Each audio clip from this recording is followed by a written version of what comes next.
की सबसे बड़ी खूबसूरती ये है कि जो भी हम लोगों ने मांग रखा था वो रिकॉर्ड समय में सैंक्शन हुआ है।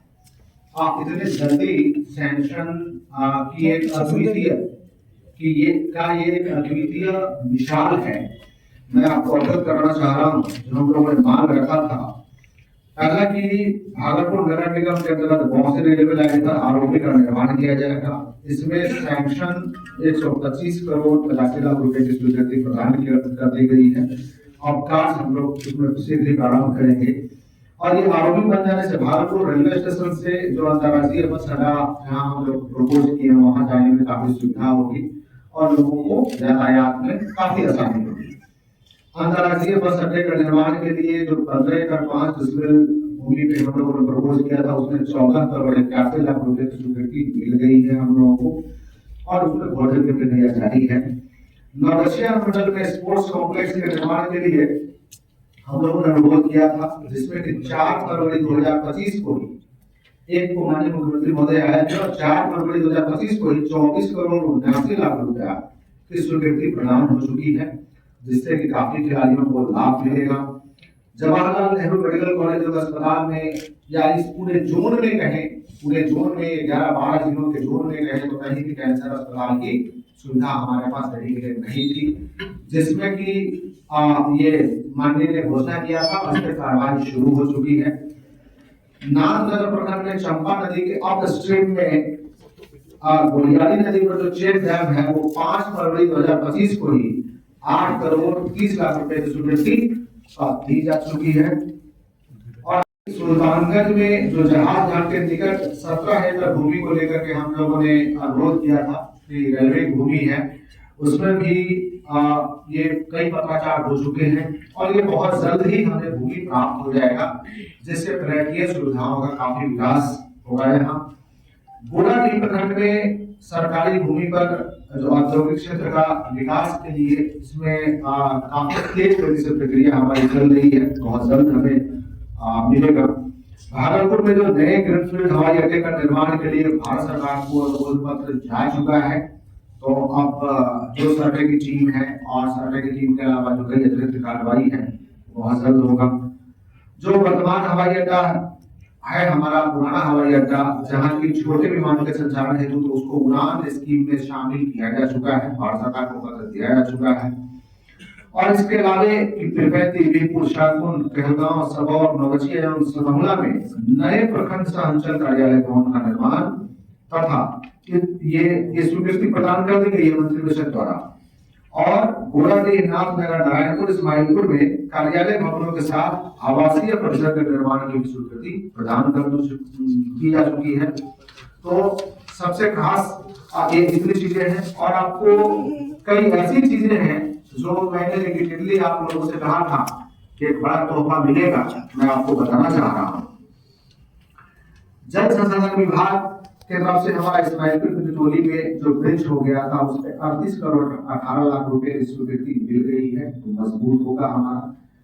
पथ निर्माण विभाग की तरफ से पथ निर्माण विभाग की तरफ से अमरपुर बांका, ये भागलपुर अमरपुर बांका पथ का जो 2 लेन का चौड़ीकरण है इसकी स्वीकृति 239 करोड़ रुपए से हम लोग मिल गई है, तो आपको बांका जाने में और आसपास जाने में कहीं कोई दिक्कत नहीं होगी।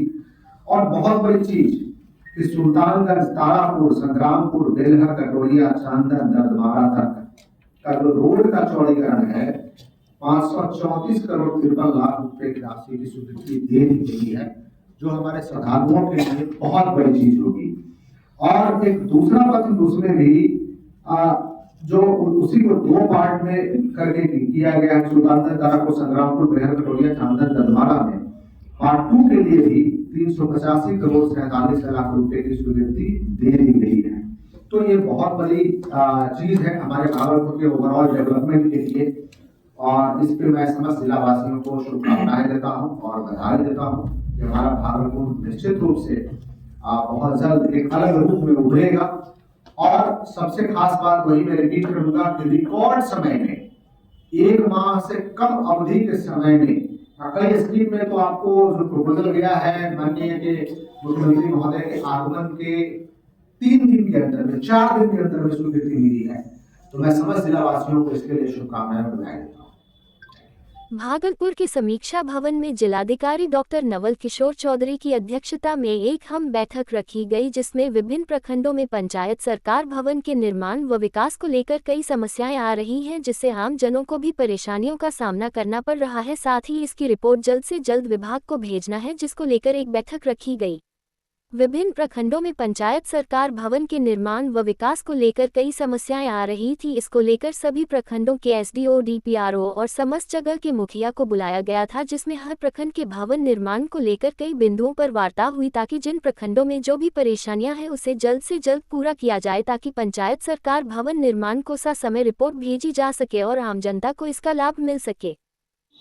अभी विभिन्न प्रखंडों में पंचायत सरकार भवन के निर्माण को लेकर के कुछ समस्याएं थी। उसको लेकर के हमारे सभी एसडीओ, समस्त बीपीआरओ और समस्त जहां दिक्कतें थी वहां के मुखिया जी के साथ हम लोग बैठक कर रहे हैं और विभिन्न पहलुओं पर विचार करके उसको रिजॉल्व कराएंगे, ताकि पंचायत सरकार भवन के निर्माण कार्य में काफ़ी तेजी आ सके। देखिए, किस थीम पर आप जान लीजिए कि आज का जो कार्यक्रम है डीएसटी हाँ, एक इंस्टीट्यूशन है जिसके द्वारा बॉटनी डिपार्टमेंट में शोध को बढ़ावा देने के लिए 5 प्रोजेक्ट मिले।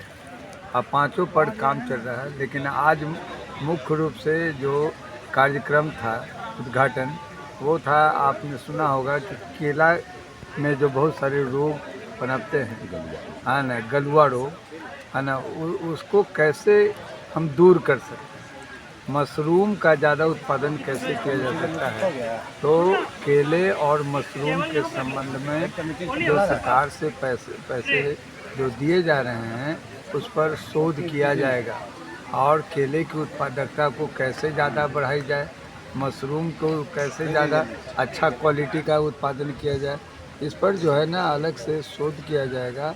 और अगर शोध पॉजिटिव आता है तो उसको ये बॉटनी डिपार्टमेंट जो है वो उसको पेटेंट कराएगी, उस पर दूसरे का अधिकार नहीं होगा। और मैं समझता हूँ कि खासकर भागलपुर नवगछिया जैसा क्षेत्र जहाँ केला उत्पादन बहुत बड़े पैमाने पर होता है, या आने वाले समय में यह शोध जो है किसानों के लिए न सिर्फ लाभदायक होगा बल्कि देश के लिए भी लाभदायक होगा। आप जानते हैं कि केला भोजन के लिए आवश्यक है। केला के अगर हम एक्सपोर्ट करेंगे विदेशों में तो उससे हमको विदेशी मुद्रा की प्राप्ति होगी। और केला ही एक ऐसा फल है जिसको खासकर पूजा पाठ में टॉप प्रायोरिटी में मतलब उसको दिया जाता है। तो धार्मिक दृष्टिकोण से, आर्थिक दृष्टिकोण से, सामाजिक दृष्टिकोण से, हर दृष्टिकोण से केले की गुणवत्ता, केले की उत्पादकता कैसे बढ़ाई जाए यह विभाग कर रहा है। उसी प्रकार मशरूम, आजकल घर में मशरूम के सब्जी की बात है। क्यों? क्योंकि मशरूम में प्रायः सब तरह प्रोटीन और भी तरह के पदार्थ मिलते हैं जो मानव जीवन के लिए आवश्यक है। उस पर यह विभाग काम कर रहा है। तो बहुत सारे चीज़ें आप जानते हैं कि बांस पर वो हमारे जो है चौधरी जी, वो टिश्यू कल्चर पर तो पूरे बिहार के लिए है ना बम्बू मैन के रूप में जाने जाते हैं। तो मैं ये कहना चाहता हूँ कि यह जो विभाग है वह अंतर्राष्ट्रीय ख्याति प्राप्त विभाग है। और अभी जो खासकर यहाँ के शिक्षक हैं, चौरसिया जी या AK चौधरी जी या विवेक सिंह जी, ये लोग बड़े बड़े प्रोजेक्ट सरकार से NTPC से जुटा के शोध का कार्य कर रहे हैं। और मैं समझता हूँ कि इस विभाग का जितना जो अंतर्राष्ट्रीय स्तर पर ख्याति प्राप्त था, फिर से एक बार तिलका मांझी विश्वविद्यालय के इस विभाग के सहयोग, टीचिंग स्टैंडर्ड, शोध, इनोवेशन में बढ़ावा दे करके पुनः एक बार जो हमारा सामान था वो सामान लौटेगा और उससे आगे बढ़ेगा। दिनांक 28 फरवरी को माई बहन महासम्मेलन जो पटना में कृष्ण बापू सभागार में हो रहा है, उनके तैयारी हेतु हम लोग कहलगांव प्रखंड के दौरा पे थे। उसी क्रम में हम लोग पूर्व प्रखंड अध्यक्ष बासुकीनाथ यादव जी के आवास पर पहुँचे और वहाँ पहुँचने के बाद बातचीत हुई हम लोग में, कैसे हम लोग जाएंगे पटना, अधिक से अधिक संख्या में महिलाओं को भेजेंगे। और उसके बाद वहाँ पर फ़ोटो वोटो खींचा गया। उस फ़ोटो को बासुकीनाथ यादव ने अपने सोशल मीडिया पे छोड़ा। उसी पर जदयू का एक कार्यकर्ता कहिए गुड्डू यादव जी ने एक महिलाओं पर अमर्यादित टिप्पणी किया, अपभ्रंश टिप्पणी किया, जिसको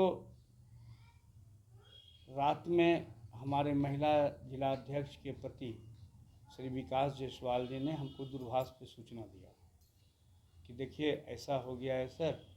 तो हम बोले कि ऐसा यदि करता है तो क्या कीजिएगा। तो बोला कि देखिए प्रतिष्ठा से बढ़कर कुछ भी नहीं है और हम मेरी प्रतिष्ठा धूमिल हो रही है। तो उन्होंने कहा कि हम जा रहे हैं इसाक चक थाना में, मतलब मुकदमा करने के लिए।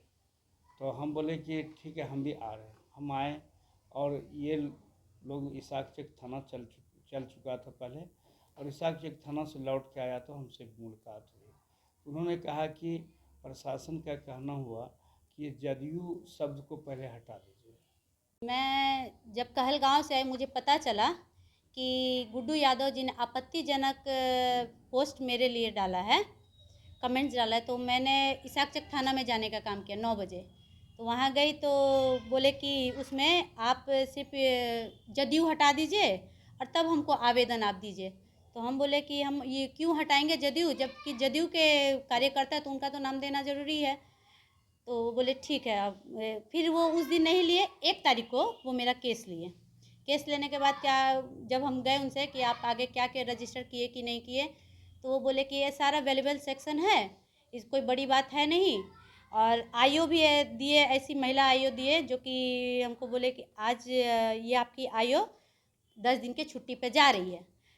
प्रशासन भी जो शासन सत्ता में चल रहे उन्हीं के तरफ है, वो हमें ही सिखा के भेजे कि जाइए। आज हम गए, हमें पता चला कि गुड्डू यादव जी शायद थाना में गए थे।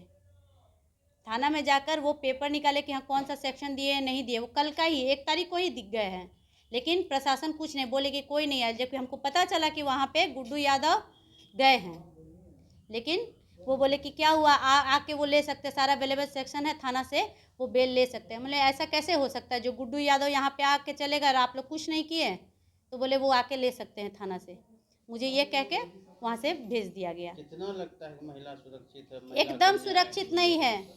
एनडीए की सरकार में महिला एकदम सुरक्षित नहीं है। बार बार आपत्तिजनक टिप्पणियां करते रहते हैं जदयू के कार्यकर्ता लोग।